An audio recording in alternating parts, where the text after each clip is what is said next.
మరణం వినా దైన్యేన జీవనం దేహి మే కృపయా శంభో త్వయి భక్త్యో అచంచలా. ఇది కోరుకోవలసిన ప్రార్థన.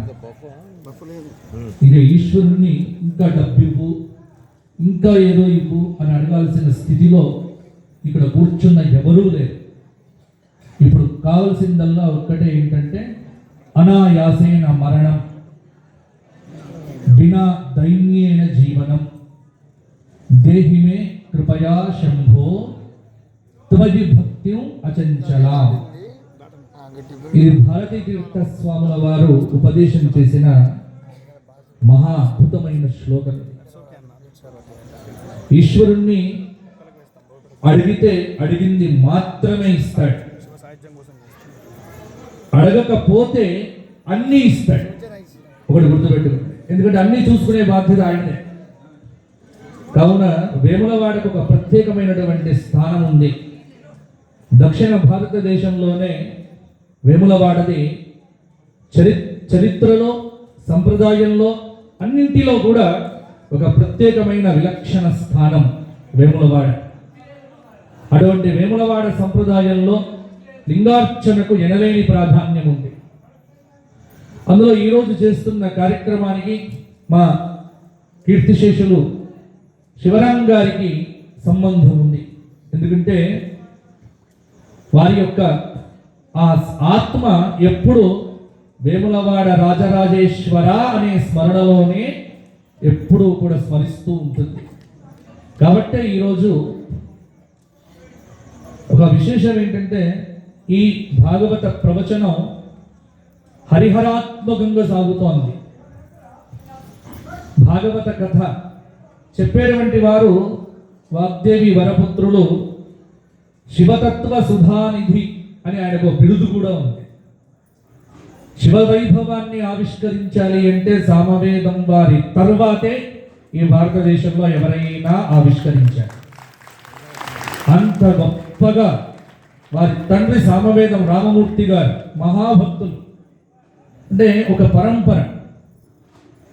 వారు భాగవత ప్రవచనం చేయటం, పారాయణం జరగటం, ఈ కార్యక్రమంలో భాగంగా ఈరోజు లింగార్చనతో మన యొక్క ఈ సాయంకాల కార్యక్రమాలు ఆరంభం కాబట్టి ఇది ఆరంభం. మరి రేపేమిటి అంటే ఉదయం ప్రవచనం భాగవతం, రేపు సాయంత్రం గొప్పవరపు సింహాచల శాస్త్రి గారి చేత అద్భుతమైనటువంటి గజేంద్ర మోక్ష కథను, లేకపోతే ఇంకొక మార్పు, అంటే భాగవతం జరుగుతోంది కాబట్టి భాగవతంలోది కాకుండా మొత్తానికైతే రేపు అద్భుతమైనటువంటి హరికథ అనేటువంటిది సింహాచల శాస్త్రి గారి చేత ఈ ప్రాంగణంలో చెప్పించడం జరుగుతుంది. ఎల్లుండి ఒక ప్రత్యేకమైన కార్యక్రమం. శృంగేరిలో మంచి శిక్షణ పొంది మన తెలుగువాడే శ్రీరామ్ భాగవతార్ అని చెన్నైలో ఉంటారు. ఆ శ్రీరామ్ భాగవతారు వారి చేత సంప్రదాయ నామ సంకీర్తనం, అంటే ఒక సంప్రదాయం ఉంది. రాధా సంప్రదాయంలో రాధా కళ్యాణం చేసేటువంటి ఒక విలక్షణమైన సంప్రదాయంలో భజరే గోపాలం, ఎల్లుండి కార్యక్రమం భజరే గోపాలం అనే పేరుతో ఎల్లుండి చక్కటి చెన్నై నుంచి 8 మంది వస్తున్నారు. వారు సంప్రదాయబద్ధంగా ఈ మొత్తం ప్రాంగణం అంతా కూడా నామ సంకీర్తనంతో మారు మోగిపోతుంది ఎల్లుండి కార్యక్రమం. ఇలా రోజుకో విలక్షణమైన కార్యక్రమం మన ప్రాంగణంలో. ఇదంతా ధర్మపురి వాసుల భాగ్యం. అలాగే మా కషజ్జ వంశ పరివారం కూడుకొని చేస్తున్న సత్రయాగం ఇది. ఒక తండ్రికి ఇంతకంటే గొప్పగా ఏం చెయ్యగలము అంటే ఈ రోజున వారి వంశంలో ఉన్నటువంటి పితృపితామహ ప్రపితామహాదులందరూ కూడా ఉత్తమ లోకానికి వెళ్ళి వంశంలో కులముద్ధరింప కొడుకొక్కడు చాలు అంటారు. ఒక్కడు చాలు, 100 మంది అవసరమే లేదు. కాబట్టి ఆ ఒక్కడు ఉంటాడే, ఆ ఒక్కడు మొత్తం చరిత్రను తిరగరాస్తాడు, చరిత్రలో లిఖించబడతాడు, మార్చివేస్తాడు. అలా చక్కగా ఈ కార్యక్రమం అంతా కూడా వారి పితృపితామహ ప్రపితామహాదులతో వారి ఆశీర్వచనం ఫలితంగా. అందుకే ఇక్కడ ఈ కార్యక్రమంలో ఎక్కడ కూడా మేము ముందు పాంప్లెంట్ రెడీ చేస్తున్నప్పుడు ఆ పాంప్లెంట్లో 2 పేర్లు మీకు కనిపించవు. నా పేరు వేసుకుందామని చాలా మంది అంటే, ఇప్పుడు నా పేరు వద్దు, నీ పేరు వద్దు, మన ఊరి పేరే కావాలి, అది మన ధర్మపురి, అంతే.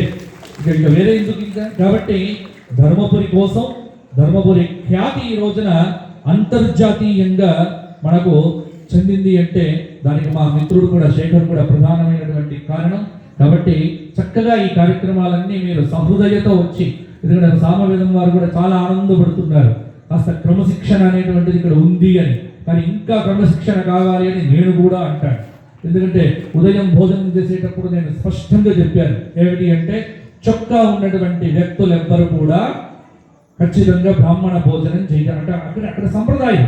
ఇక్కడ నేను ఎవరికైనా చెప్పాను అనుకోండి, ముందు వీడేమిటి నీ పోజ్ ఏమిటి అని ఖచ్చితంగా నాకు అక్షంతలు పడితే తెలుసు. ఎందుకంటే ఉన్న ఊరి వాడిని కాబట్టి ప్రతి వాడికి స్వతంత్రం ఉంది నా మీద.